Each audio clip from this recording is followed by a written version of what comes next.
plaisir de recevoir Fadel Barro. Fadel Barro, bonsoir. Bonsoir, Laïdar. Je vous parlais d'anciens confrères, anciens journalistes. Journaliste. On est journaliste pour toujours. On est journaliste pour toujours. Maintenant, mais le journalisme mène à tout. Oui, c'est ce qu'on dit. Et vous voilà candidat à la mairie de Kaolack. Candidat, oui, de la coalition Djammi Gohi à la mairie de Kaolack. Djammi Gohi à la mairie de Kaolack, ouais. Donc à la conquête de la mairie de Kaolack. Avec moi, Barthélémy Diaz, Barthélémy Ngom, décidément, Barthélémy Diaz. Tout de suite, vous l'aurez après nous, hein, avec Pape Ngagne Ndiaye sur Faram Facce. On parlait justement de Faram Facce avec tout à l'heure le maire de Mermoz Sacré-Cœur. Donc, ce qui me fait donc dire Barthélémy Diaz à la place de Barthélémy Ngom. Alors, très chers confrères, Fadel Barro, première question. 76 listes ont été validées à Kaolack. 7 rejetées de source officielle, hein, c'est selon le préfet, ce que le préfet... 7 validées. 7. C'est le contraire. C'est le contraire. C'est le contraire. Cette liste ont validées 60. Mais apparemment, il y a 7 autres listes qui ont été rejetées. Qui ont été rejetées. 7 validées, 7 rejetées. Ouais, ok. Alors, la capitale du Saloum sera très courtisée. Oh oui, évidemment, parce qu'aujourd'hui, en tout cas, courtisé par ces jeunes. De là où je parle en tant que candidat de la coalition Djammi Gohi, les jeunesses kaolackoises ont envie, ils sont déterminés aujourd'hui à aller conquérir leur ville, à reprendre leur ville. Parce que nous avons trop attendu, on a trop laissé les seuls politiques, en tout cas politiciens de métier, s'occuper de notre ville. Aujourd'hui, il y a un vrai engouement au niveau des jeunesses kaolackoises qui ont envie de montrer leur savoir-faire, de repenser notre ville selon les codes de notre époque. Excusez-moi, Barthélémy, je précise bien qu'au niveau départemental, hein, oui, la commission a bien validé 76 listes. Au niveau du département de Kaolack. Kaolack. Oui, c'est au niveau départemental. Allez, Barthélémy. Alors, Fadel Barro, vous êtes candidat à la mairie de Kaolack. Vous venez tout à l'heure d'expliquer. Mais est-ce qu'on peut savoir concrètement qu'est-ce qui motive votre candidature? Au-delà de cette ambition de vouloir en tout cas faire la politique autrement. Qu'est-ce qui motive votre candidature? C'est mon engagement. C'est le résultat ou l'aboutissement ou une étape d'un long processus d'engagement qui a abouti aujourd'hui à ce que, pas seulement engagement citoyen. D'engagement citoyen, des jeunes qui sont aujourd'hui au niveau de Kaolack, mais aussi dans d'autres localités du pays, ont décidé de se prendre en charge pour être eux-mêmes l'exemple qu'ils veulent voir dans leur propre ville. Nous avons longtemps été dans l'engagement citoyen, comme vous l'avez dit. À un certain moment, nous avons décidé, nous ne pouvons pas continuer à regarder nos villes. Si je vous parle un peu de mon engagement personnel. Nous avons fait beaucoup de choses au plan national.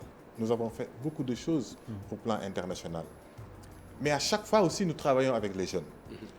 Mais nous avons remarqué que tant qu'on reste à Dakar, en tant que jeune, en tant que leader, tant qu'on reste à Dakar, qui devient un capharnaüm, où il est très difficile de délier, de prononcer un discours clair, de construire un discours politique, extrêmement difficile du point de vue, compte tenu des clivages que nous avons aujourd'hui. Nous avons décidé à un moment de nous décaler un peu et de retourner, après avoir acquis beaucoup d'expérience, après avoir vu ce qui était possible de faire, nous avons décidé, si on doit s'engager en politique, de retourner. Donc là vous avez où on connaît le utilisé mieux. ce combat citoyen pour vous frayer un chemin, c'est ça? Non, je ne le vois pas comme ça. Je dirais plutôt que c'est un cheminement.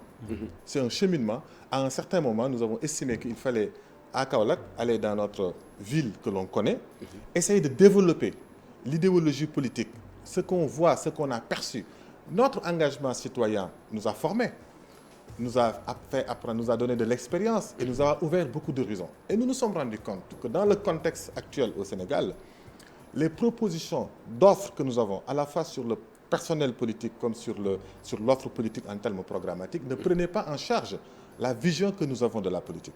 Partir à Kaolack pour nous, et à travers la coalition Djammi Gohi qui aujourd'hui dépasse Kaolack, nous avons voulu formuler et proposer un nouvel imaginaire politique fondé, qui se basait sur le concept de Jam, quand nous parlons de Jami Gorbi. Jami. Jami Gorhi. Jami, je retiens d'abord Jami, qui est d'ailleurs un autre aboutissement d'une longue discussion que j'ai eue avec le professeur Felwine Sarr depuis 2016.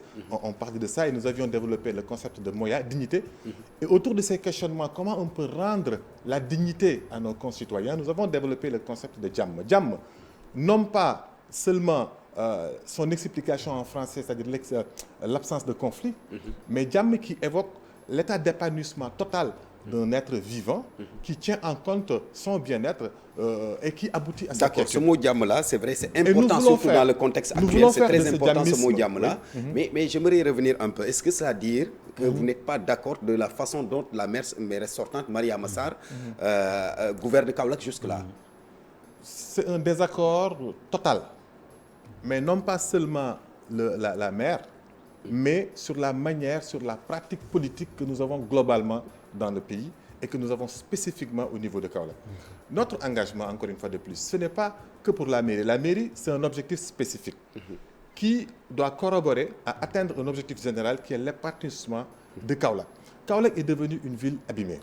Kaolack est aujourd'hui croupie d'ailleurs sous le poids de ses opportunités ignorées par ses propres populations. Je vous donne un exemple. Nous sommes aujourd'hui 298 000 habitants. En 2021, nous serons 300 000 habitants.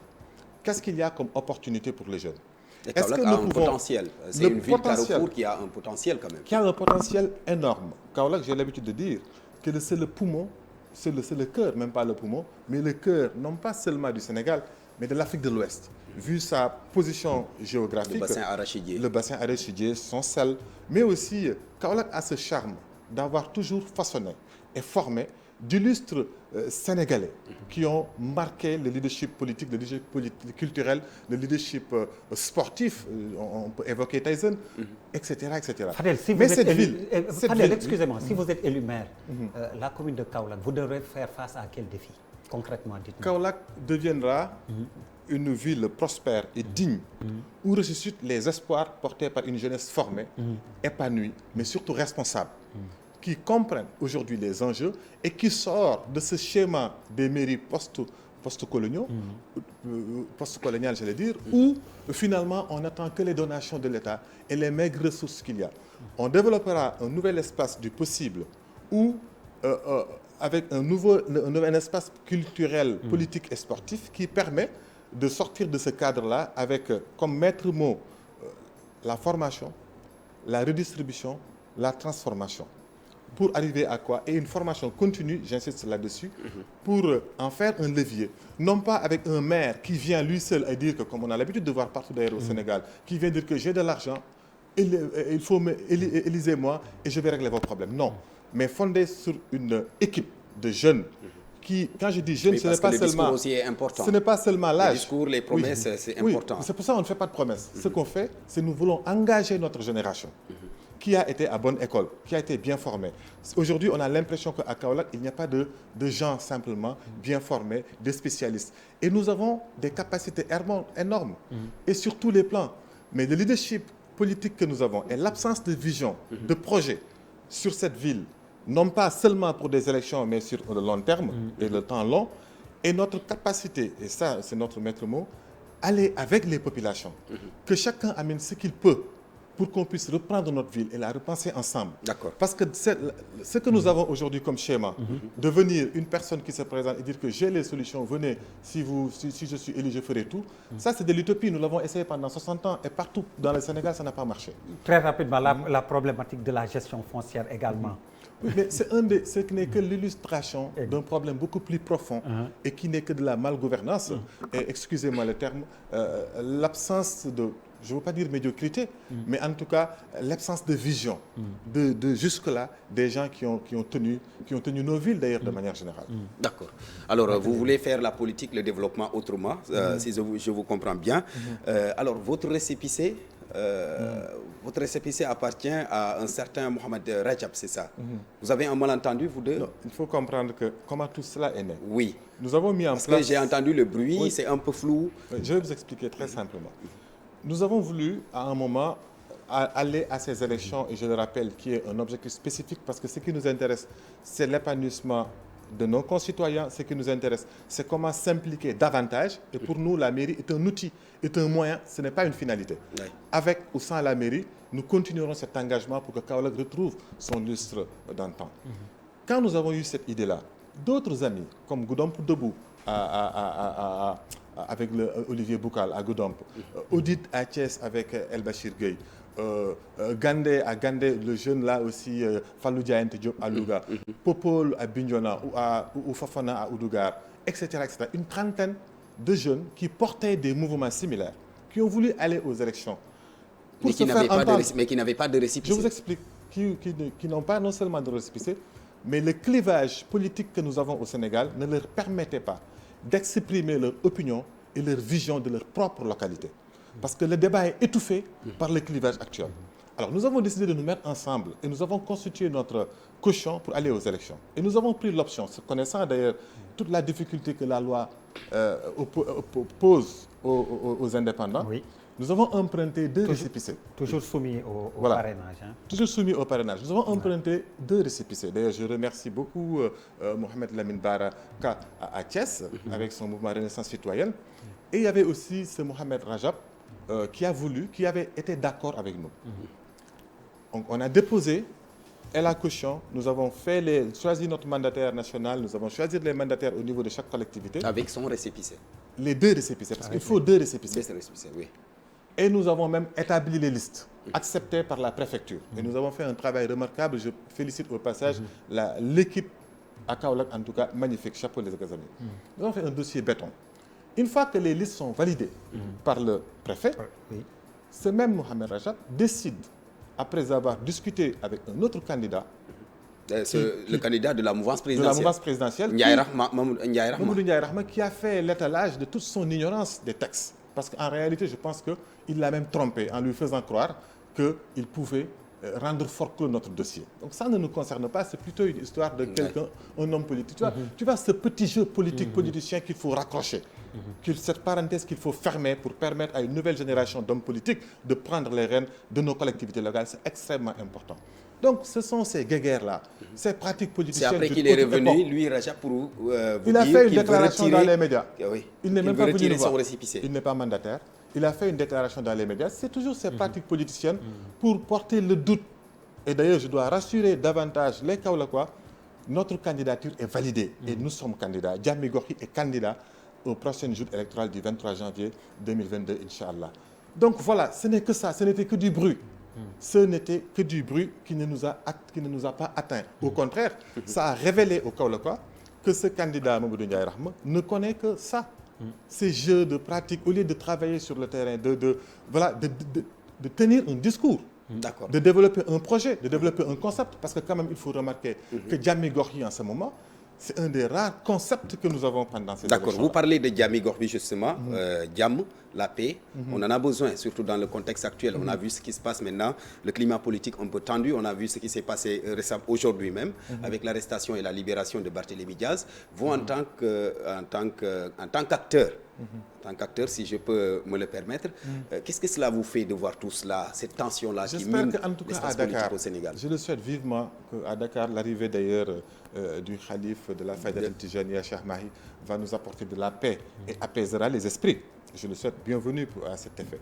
Mais c'est pour ça que nous avons proposé ce concept de Diam, qui va au-delà de ce discours violent et au-delà de cette violence physique. Remarquez avec moi que je vous donne encore l'exemple de Kaolack. Aujourd'hui, en 2016, il y a une étude sur la formalisation des motos Jakarta qui faisait état de 15 000 Jakarta dans cette ville. Aujourd'hui, on peut dire qu'on est arrivé à 30 000. Des jeunes dans une localité qui n'ont que ça comme issue, quel que soit leur courage, leur bonne formation et leur détermination, ils ne sont pas encadrés, ils sont laissés en rade. Est-ce que ça, c'est de Diam?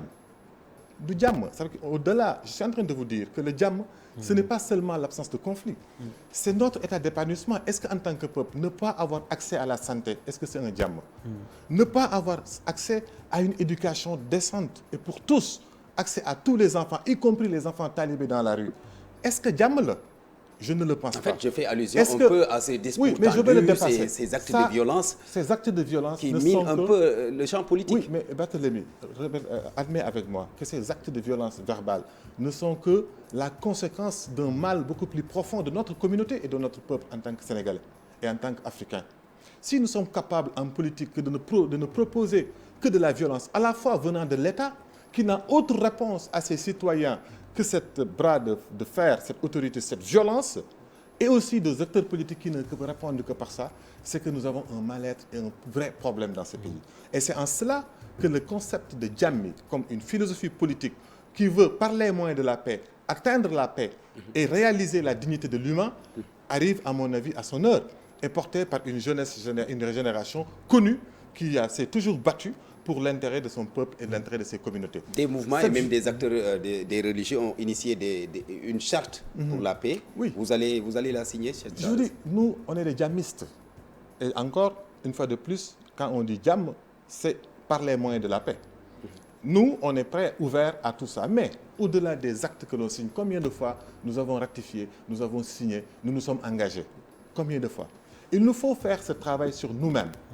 Il nous faut faire ce travail sur nous-mêmes, à la fois dans notre comportement dans l'espace public et dans les réponses que nous apportons à ceux qui veulent coûte que coûte nous rendre violents. Parce que dans la violence, finalement, Barthélémy et Der, dans cette violence, qui gagne? C'est qui gagne et qui perd? C'est le petit peuple qui perd. Et c'est l'État qui gagne. Ce sont ceux qui sont en haut qui gagnent toujours. Parce que ça distrait les gens. Parce que ça ne nous met pas dans un état où on peut proposer et produire des idées et se mettre au service de ces idées. J'ai l'habitude de dire d'ailleurs, l'argent, l'argent, c'est une forme de violence que l'on exerce sur nos communautés et sur les populations pour les rendre d'ailleurs exsangues, pour les rendre dans une position de mimétisme où on suit avec un culte du chef qui doit finir et disparaître dans ce pays si on veut vraiment la réalisation de l'épanouissement, non pas que pour nous-mêmes, mais pour les générations à venir. J'ai l'habitude de dire que le développement, l'épanouissement, j'aime pas ce terme développement, c'est creux, ça ne veut rien dire, mais l'épanouissement d'un peuple, ce n'est pas par de l'argent que ça se réalise. Ce n'est pas aussi en prenant un bâton. Fait partie aussi, hein. Non. On ne peut pas parler d'épanouissement sans argent aussi, Fadel. Barthélémy, est-ce que vous pensez... Pour s'épanouir, il faut des réalisations et pour réaliser, il faut de l'argent. Barthélémy, est-ce que vous pensez que ce qui a réalisé toute la fierté que nous avons pour, dans mon cas, à Kaolack, Medina Baye, Touba, Tivaouane, et même aujourd'hui la Sainte Église, ce qu'ils sont en train de réaliser, ce qui fonde aujourd'hui, et même par extrapolation, les États-Unis, la France, tous ces pays développés, vous savez que pensez que les gens sont arrivés avec des milliards pour construire? Non, l'argent arrive, c'est l'aboutissement d'un travail. Mais il faut fonder des valeurs sûres. Il faut mettre son intelligence, son génie, le génie, pas le génie d'un seul homme, mais le génie de tout un peuple, mis en mouvement, c'est-à-dire en travail, pour réaliser l'épanouissement. Parce que l'argent, c'est juste un petit moyen qui ne le permet plus. Est-ce que vous pensez qu'avoir beaucoup d'argent et continuer à s'entretuer, avoir beaucoup d'argent et ne pas oser sortir, le modèle occidental que nous avons aujourd'hui doit nous édifier. Ce modèle-là, ce modèle qui fait que les gens sont riches, mais ils s'ennuient à mort, ils se suicident. Les gens sont riches, mais ils ont créé des bombes nucléaires. Les gens sont riches, tout le monde veut aller vers cette lumière, mais une fois là-bas, eux-mêmes, ils partent, reviennent ici pour trouver une quiétude. C'est cela que l'Afrique doit proposer aujourd'hui. On ne peut pas suivre ce chemin qui nous a réduits, nous, en esclavage, parce que n'oublions pas que des gens sont venus nous faire de nous des esclaves, ils nous ont colonisés pour de l'argent. Est-ce qu'on doit continuer à courir derrière l'argent? On nous trompe avec ce paradigme-là. Il faut inverser les tendances. Il faut repenser cette manière de faire. Et ce qu'on vend surtout à un peuple, parce que l'argent ne produit que de la violence. Je ne suis pas en train de dire que l'argent ne nous intéresse pas, non. C'est juste un outil parmi d'autres. Mais fondons d'abord. Fondamental. Voilà. On reconstitue avec des fondements sûrs, des valeurs sûres. Parce que les seules choses qui marchent aujourd'hui dans ces pays, quand aujourd'hui un khalife général ou le chef de l'église vous demande d'aller cultiver un champ, les gens y vont.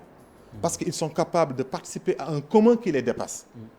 Pour tout le monde. Mais quand c'est le président de la République qui vous demande de nettoyer les rues, ou quand c'est votre chef de service parce que c'est l'argent, est-ce que vous le faites avec gaieté? Comment on peut arriver en politique à s'inspirer de ces valeurs que nous avons chez nous et que nous voyons chez nous pour mettre notre pays, pour notre Kaolack en tout cas, pour le cas, parce qu'à Kaolack nous avons une belle illustration, nous avons un beau modèle qui est Cheikh Ibrahim Niass, la ville de Kaolack au-delà du tourisme, non pas religieux, mais du tourisme spirituel que cela propose. Mais aujourd'hui, c'est un exemple, un modèle aux jeunes pour se dire qu'on peut partir, naître à Taïba Niassène, partir d'une petite ville de Kaolack, fondée Medina Baye il y a même pas 60 ans à peine, et après faire le tour du monde de sorte que le monde entier vienne vous prendre en exemple. C'est cela les modèles qu'il faut vendre à la jeunesse de ce pays et non pas des modèles fondés sur l'argent. Et en tout cas, Barthélémy, malheureusement, le temps nous a rattrapés. Je voulais juste évoquer, malgré la pression de la régie, la situation sanitaire de Kaolack également. C'est triste. Vous savez, nous, regardez, Kaolack est une ville qui est visitée, malgré tout ce que l'on pense. De toute façon, quand vous traversez Kaolack, je vous dis rien que les camions maliens, à peu près 400 camions par jour. Et ils passent, ils regardent. Les gens qui vont en Gambie, ceux qui vont jusqu'au Niger, jusqu'au Tchad, dès que quand l'Afrique commencera à se regarder elle-même et arrêter son face-à-face stérile avec l'Occident, elle se rendra compte que Kaolack est une ville incontournable. Mais cette ville incontournable est qu'aujourd'hui comme un cœur qui est asphyxié, il lui faut apporter de l'oxygène. Et cet oxygène, ce ne sera pas des gens, des individus, parce qu'ils ont fait de l'argent dans le business comme Serigne Mboup, ou bien parce qu'ils ont de l'argent qu'ils ont fait aussi dans un business politique comme Rahma qui va leur apporter cet oxygène. Il faut une jeunesse déterminée, et elle est là. Il faut une jeunesse décidée, elle est là. Il faut une jeunesse formée, elle est là. Il faut une jeunesse qui a le courage de frayer son propre chemin dans ce capharnium. Excellent communicant. J'avais une autre question, malheureusement. Oui, il n'a pas répondu à la question, mais ce n'est pas grave. C'est parti pour une autre fois. C'est une toute petite... Je veux dire que oui, c'est parti pour une autre fois, il n'y a pas de souci. L'insalubrité, la situation sanitaire, tout cela, Kaolack retrouvera sa prospérité et une ville vivante et verte, propre et prospère. Quand je dis propre, c'est pour justement en finir avec ce... Merci beaucoup Fadel Barro, merci beaucoup Barthélémy Ngom. Merci Fadel, merci Léa. J'ai bien dit Ngom voilà, cette fois-ci. Merci à vous également, mesdames, messieurs, de nous avoir reçus chez vous. Excellente suite de programmes sur la TFM, la télévision Futur Média.